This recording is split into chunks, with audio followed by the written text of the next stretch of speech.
Halo rekan-rekan semuanya, apa kabar kalian semua? Semoga dalam keadaan sehat walafiat, lancar rezekinya ya, dan selalu dimudahkan urusannya. Oke rekan-rekan, dan di sini saya akan mencoba untuk melanjutkan pembahasan berkaitan dengan perkembangan informasi Pi Network ya. Di sini ada beberapa informasi yang cukup mantap, cukup jos gandos tentunya kepada para pionir-pionir semuanya yang ada di seluruh dunia yang masih menggarap proyek yang sangat fenomenal ini. Informasi yang pertama di sini datang dari Twitter atas nama Web 3.0 ya @chelsea_blockchain. Di sini memberitakan informasi yang cukup mantap berkaitan dengan Open Mainnet. Pi Network Open Mainnet akan sangat mengejutkan. Ingat, blockchain Pi Network belum dibuka untuk proyek yang akan dibangun. Tidak diluncurkan di bursa apapun dan tidak diberi harga universal, namun sangat panas.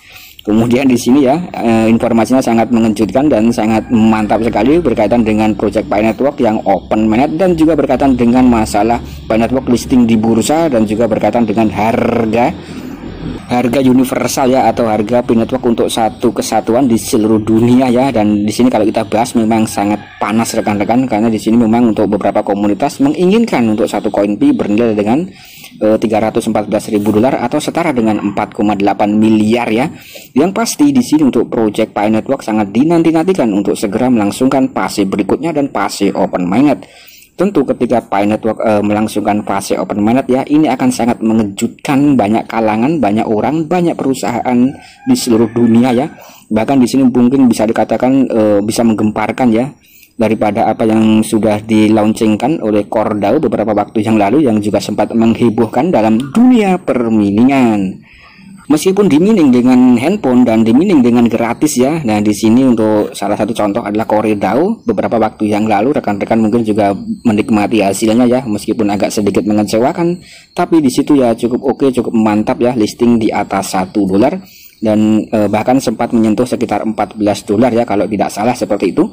Nah itu cukup mantap sekali. Kemudian di sini untuk koin-koin atau kripto yang sudah listing di bursa, tentu hukum pasar sudah berlaku dan harus mengikutinya ya, atau ikut dalam supply and demand dan juga liquidity-nya. Dan untuk membentuk market cap tentu di sini masih membutuhkan waktu ya rekan-rekan, kurang lebih seperti itu. Kemudian di sini kalau kita lihat project daripada Pi Network yang unik dan berbeda ya, tentu saja di sini akan sangat mantap dan memiliki nilai atau value atau harga yang bisa dikatakan stabil, atau bahkan mungkin Pi Network tidak akan listing di bursa ya. Nah kita masih belum tahu apa yang ada di pikiran Dr. Nicholas. Kemudian di sini untuk Web3 juga meretweet daripada postingan Pi News Media. Nah di sini berkaitan dengan konferensi Oakland di Amerika ya.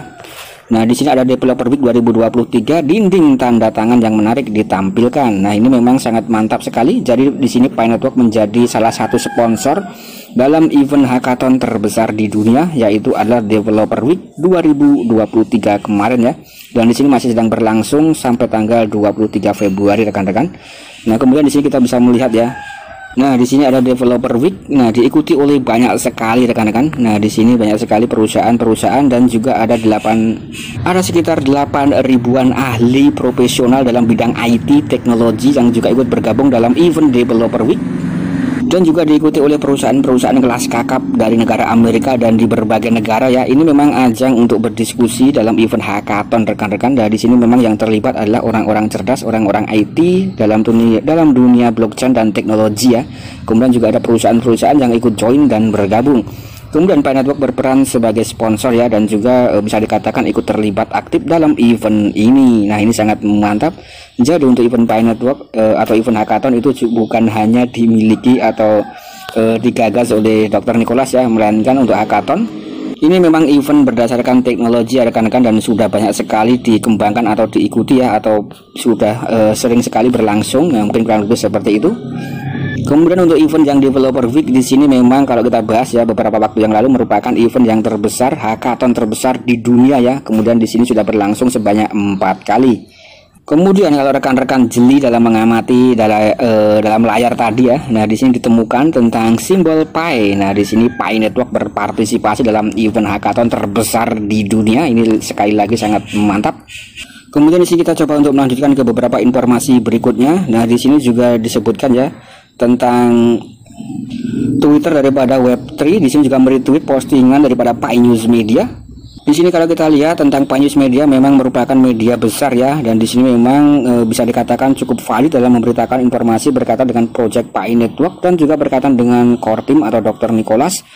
Nah, di sini kita coba untuk membahasnya ya. Nah, di sini disebutkan data yang dikumpulkan selama periode Pi Enclosed Network dari mainnet akan membantu mengkalibrasi dan juga men-tweak setiap konfigurasi dan formula jika perlu untuk memastikan jaringan terbuka yang stabil dan sukses. Di sini memang sangat penting sekali dan sangat tergantung sekali ya kesuksesan daripada open mainnet atau fase mainnet terbuka. Di sini sangat bergantung daripada kematangan dalam ekologi dan juga sangat bergantung dengan kematangan di dalam fase enclosed mainnet ya. Jadi untuk enclosed mainnet di sini memang bisa dikatakan dalam tahap uji coba sebelum memasuki fase open mainnet. Jadi untuk fase enclosed mainnet atau mainnet tertutup di sini bisa dikatakan harus sukses ya, dan harus banyak sekali transaksi-transaksi yang terjadi dengan nilai atau harga yang cukup tinggi ya, cukup oke. Nanti rekan-rekan yang sudah lolos KYC juga bisa ikut bergabung dalam event-event barter ya, kurang lebih seperti itu untuk mendorong daripada fase enclosed mainnet, karena di sini untuk koin Pi di sini berupa semacam cryptocurrency yang juga dikatakan mata uang digital global ya, jadi bukan lagi sebagai aset digital.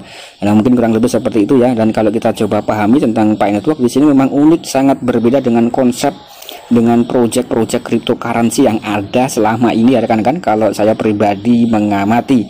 Nah, kemudian bagaimana dengan pengamatan rekan-rekan semuanya ya tentang project daripada Pi Network? Nah, silahkan tulis dalam kolom komentar. Kalau kita bahas tentang Pi Network tentu akan tidak ada habisnya, dan di sini memang banyak sekali aplikasi ekologi yang tergabung ya dan juga terdaftar. Dan juga bahkan untuk perusahaan-perusahaan elit, perusahaan-perusahaan top ini juga dikabarkan juga ikut terlibat dalam event hackathon ya, kurang lebih seperti itu. Nah, jadi memang semacam apa project daripada Pi Network dan sebesar apa ya? Nah, tentu saja rekan-rekan sudah bisa membayangkan. Kemudian di sini juga dikutip melalui white papernya ya. Nah, di sini kita flashback ya rekan-rekan, flashback pada Medium pada tahun 2022. Di sini berkaitan dengan bab white paper Pi Network ya, model token Pi, kemudian mekanisme penambangan dan juga roadmapnya. Nah, di sini juga sangat jelas sekali dan disebutkan.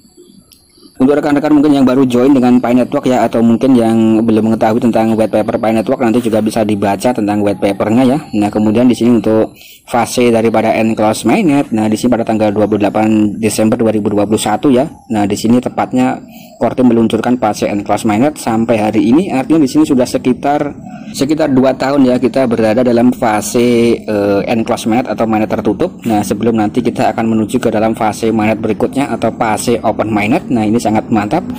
Kemudian di sini pada tahun 2021 ya, core team juga meluncurkan white paper baru rekan-rekan yang sudah diperbarui dengan model token, kemudian mekanisme penambangan dan juga roadmapnya ya. Nah, kemudian nanti ketika sudah ada semacam pembaruan mungkin juga akan diperbarui lagi untuk white papernya ya. Kita masih belum tahu karena di sini masih belum open mainnet. Kemudian di sini kita bisa melihat ya token model dan mining. Nah, di sini tentang supply, kemudian pre-mainnet supply, mainnet supply atau supply ya, supply daripada token atau koin Pi Network itu sendiri, kemudian mekanismenya seperti apa, kemudian free mainnet formula. Ini sudah kita jalankan sampai hari ini rekan-rekan, sudah kita lewati.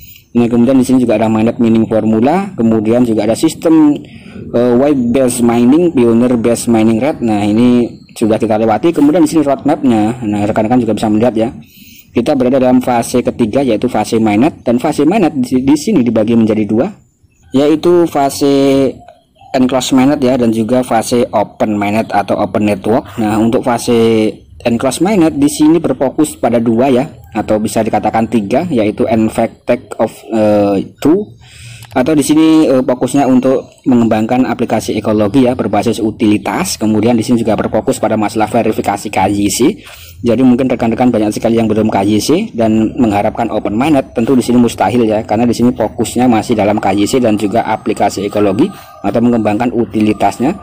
Jadi menurut saya pribadi di sini mungkin agak sedikit lama kita berada dalam fase enclosed mainnet di sini rekan-rekan. Di sini banyak sekali pekerjaan-pekerjaan yang belum terselesaikan oleh pihak Dr. Nicholas atau core timnya itu sendiri ya. Nah, lihat saja dalam masalah KYC ya, banyak sekali yang masih belum mendapatkannya. Meskipun di sini juga banyak yang sudah lolos dan sudah memiliki saldo dalam mainnet ya. Mengingat di sini untuk project daripada Pi Network diikuti oleh jutaan bahkan puluhan juta ya orang-orang di seluruh dunia. Tentu di sini sangat ribet ya. Kemudian di sini juga untuk metode KYC-nya di sini berbeda. Di sini menggunakan validator manusia dan juga dikombinasikan dengan validator mesin atau EI ya. Kemudian di sini sedikit saya bahas ya rekan-rekan tentang keuntungan kita berada dalam fase magnet tertutup di sini ya. Nah, keuntungannya di sini ada beberapa keuntungan memiliki periode magnet tertutup. Nah, di sini sebagai perantara untuk meningkatkan ke dalam magnet yang terbuka penuh ya, atau menuju ke dalam magnet penuh atau open magnet. Di sini sebagai perantara kita harus memasuki magnet tertutup terlebih dahulu ya. Kemudian di sini pendekatan ini memungkinkan untuk waktu ini atau dalam fase enclosed magnet. Nah, di sini akan ada jutaan pionir di seluruh dunia yang akan lolos KYC. Kemudian di sini membangun dan menerapkan lebih banyak aplikasi Pi dan memungkinkan lebih banyak utilitas dibuat dan digunakan ya. Nah, ini sangat jelas sekali dan sedang dikerjakan dan berlangsung event hackathon ya. Lebih dari 5.000 aplikasi ekologi yang terdaftar dan entah beberapa nanti yang akan memenangkan event hackathon dan terpercaya ya, dan lolos SDK PIOS, SDK Pi Network secara resmi atau SDK Mainnet ya.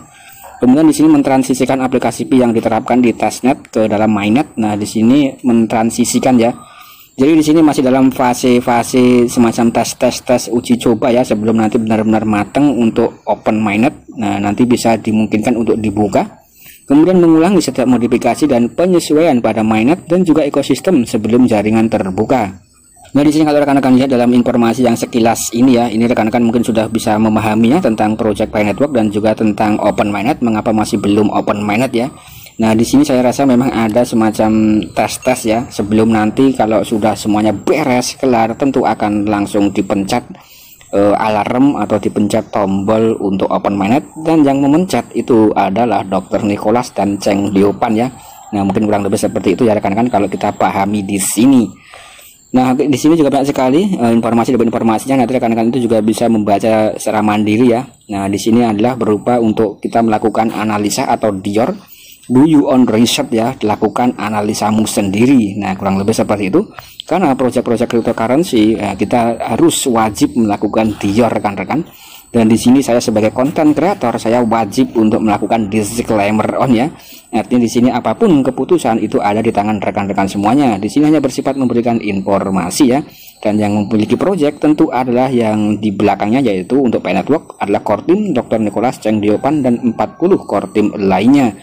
Kurang lebih seperti itu, dan semoga saja di sini Pi Network cukup mantap ya perkembangannya dan memiliki pergerakan demi pergerakan ke arah yang positif. Dan mungkin kita juga bisa menikmati daripada project ini ya ketika nanti sudah melangsungkan fase open mainnet. Dan mumpung belum mainnet, belum open, rekan-rekan selalu klik tombol petirnya, kumpulkan koin Pi sebanyak-banyaknya. Dan juga bisa garap project-project yang lainnya dengan cara klik link yang ada dalam kolom deskripsi ya, untuk menambah pundi-pundi rekan-rekan semuanya. Saya rasa sekian dulu konten dari saya. Nah, jika rekan-rekan suka silahkan klik tombol like-nya dan jangan lupa berikan komentar-komentar dalam kolom komentar. Sekian dan terima kasih.